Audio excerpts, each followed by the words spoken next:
कारगिल युद्ध दुनिया का एक ऐतिहासिक युद्ध माना जाता है। इस युद्ध में 500 से भी ज़्यादा सैनिक शहीद और 1300 से भी ज़्यादा सैनिक घायल हुए थे, लेकिन इसके बावजूद भी भारत ने विजय हासिल किया। नमस्कार दोस्तों, आज इस वीडियो में कारगिल युद्ध के बारे में जानेंगे कि कारगिल युद्ध क्यों हुआ था। तो वीडियो को शुरू करते हैं। कारगिल युद्ध के समय भारत के प्रधानमंत्री अटल बिहारी वाजपेयी थे। फरवरी 1999 में अटल बिहारी वाजपेयी ने भारत से पाकिस्तान बस से कई लोगों के साथ लाहौर गए थे शांति समझौता के लिए। इसे बस डिप्लोमेसी का नाम दिया जाता है। इस यात्रा के दौरान काफी सारे शांति समझौता हुए थे कि कोई भी मुद्दा शांति से सुलझाएंगे। इस समय दोनों देश परमाणु संपन्न देश हो चुके थे, इसी वजह से शांति समझौता की गई थी। इस मैप में आप देख सकते हैं कि कारगिल कहाँ है। कारगिल जम्मू कश्मीर में है। ठंड के दिनों में यहाँ -40 डिग्री सेल्सियस से -43 डिग्री सेल्सियस तापमान चली जाती थी। इसलिए यह समझौता किया गया कि दोनों देश ठंड के दिनों में LOC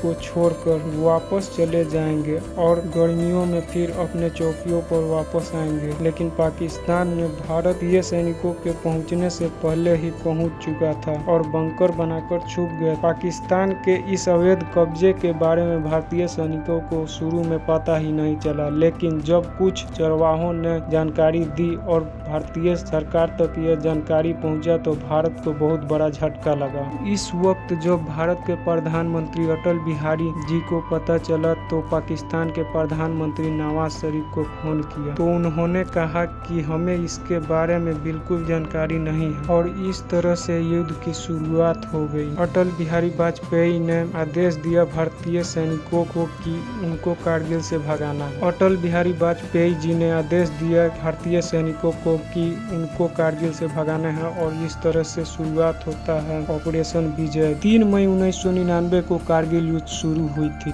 शुरुआत पाकिस्तान की तरफ से हुई थी, लेकिन युद्ध की समाप्ति 26 जुलाई 1999 को भारत की तरफ से की गई थी। इसलिए 26 जुलाई को कारगिल दिवस मनाया जाता है। कारगिल की लड़ाई करीब 3 महीने चली थी, जिसमें हमने अपने सैकड़ों वीरों को खो दिया। इस लड़ाई में भारतीय सैनिकों ने बहुत कड़ा जवाब दिया था।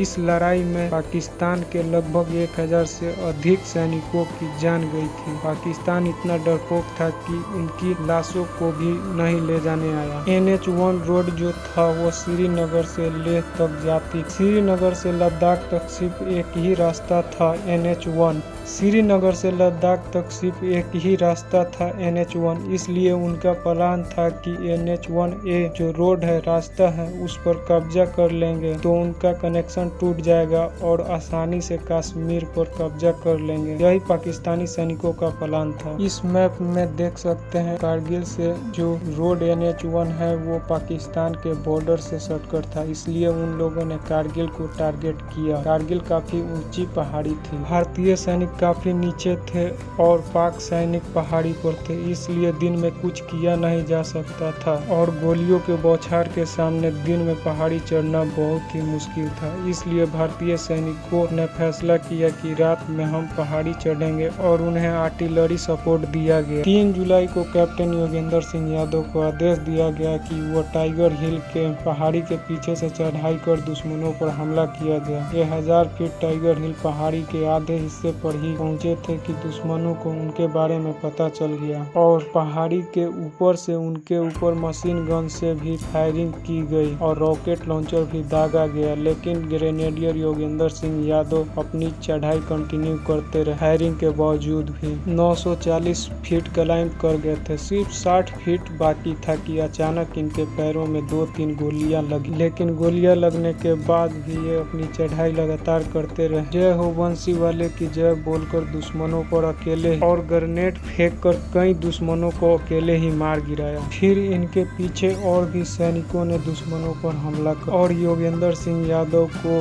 काफी गोलियां लग चुकी थी। लगभग 17 गोलियां लगी थी, 3 तो पैर में ही लगी थी। इतनी गोलियां लगने के बाद भी ग्रेनेडियर योगेंद्र सिंह यादव जिंदा बच गए और इन्हें हॉस्पिटल में भर्ती किया। टाइगर हिल के .5140 पर कब्जा करने के लिए कैप्टन विक्रम बत्रा को भेजा गया। कारगिल युद्ध में कैप्टन विक्रम बत्रा सबसे कम उम्र के कैप्टन बने थे। अपनी बटालियन में शेरशाह के नाम से जाने जाते थे। कैप्टन विक्रम बत्रा ने 20 जून को टाइगर हिल के .40 के पास 13 दुश्मनों को मारकर बहुत सारे भारी मात्रा में बम, ग्रेनेड और बंदूकें हासिल की। अब उनका हमारे लड़के इतने जोश में थे कि उन्होंने कुछ सोचा ही नहीं।